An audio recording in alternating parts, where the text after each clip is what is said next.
Hello everyone! Ako si Micah. I'm Mark. At ito ang Pag-ibig sabihin. Series.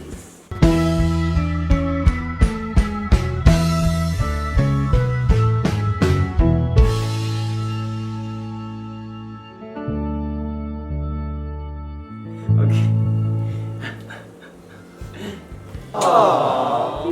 In case you didn't see our last video, this is part 2 of Micah's test to see how Filipino I am.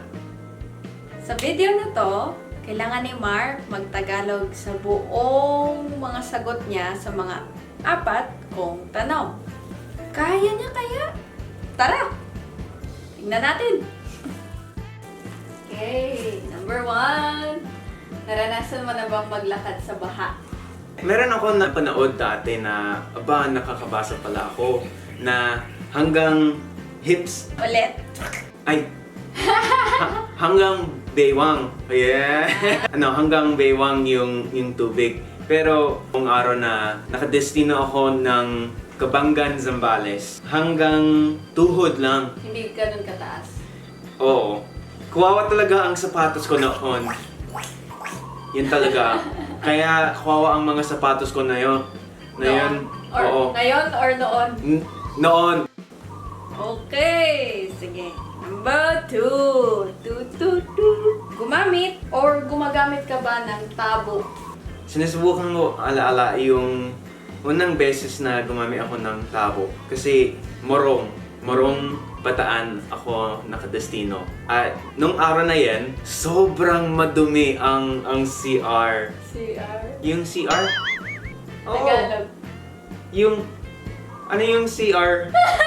Anong CR sa Tagalog? Banyo. Yung banyo. Spanish naman yun? Kubeta. Kubeta. Madumi talaga yung banyo nila. Kaya mahirap manibago ayun sa bahay na meron kami noon. Kung tama. Ay, Naninibago ka, parang hindi ka sanay gamitin. Kaya naninibago, nag-a-adjust. ayun. Sa panahon, mas naging sanay ako. At sa ganun, ginagamit ko na kahit ngayon na sa bahay natin na yun. Bumili ako ng tabo noong December nung bumalik ako sa Pilipinas. So, okay. Sige. Ito, pangatlo. Medyo mahirap to. Okay.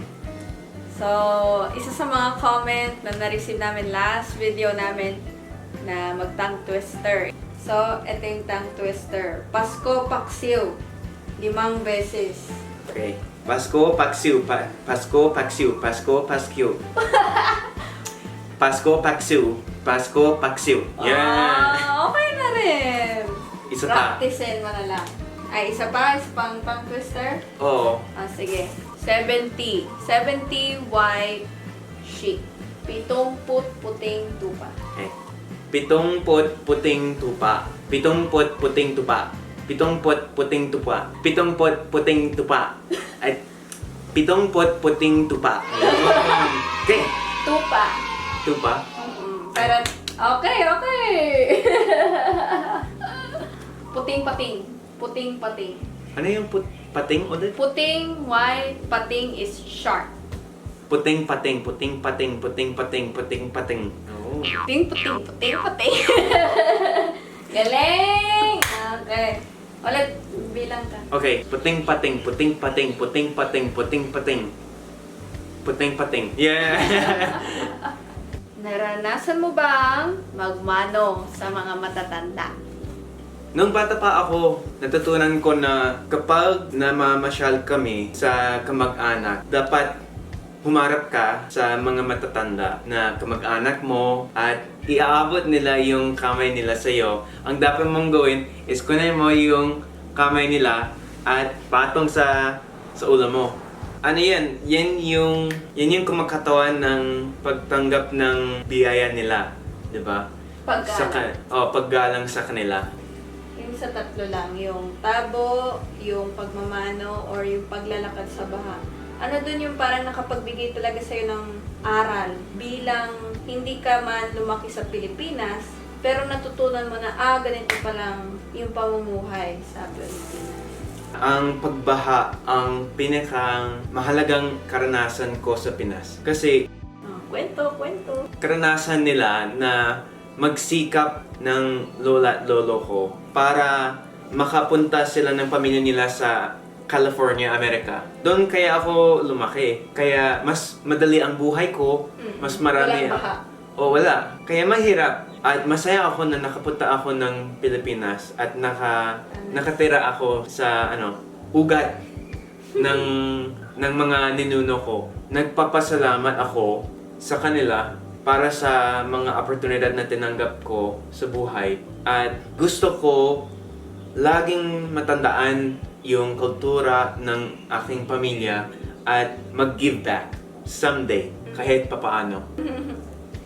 Sige, maraming salamat sa pakikinig sa aming series. And special thanks, shout out kay King! Salamat sa pag-suggest mo about sa tongue twister sa Tagalog. Sa mga hindi pa nakapanood nung nakaraan, yung part 1 na video, check it out. And like, subscribe. Share. Sige.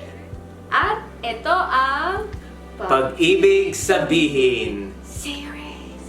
Ingat!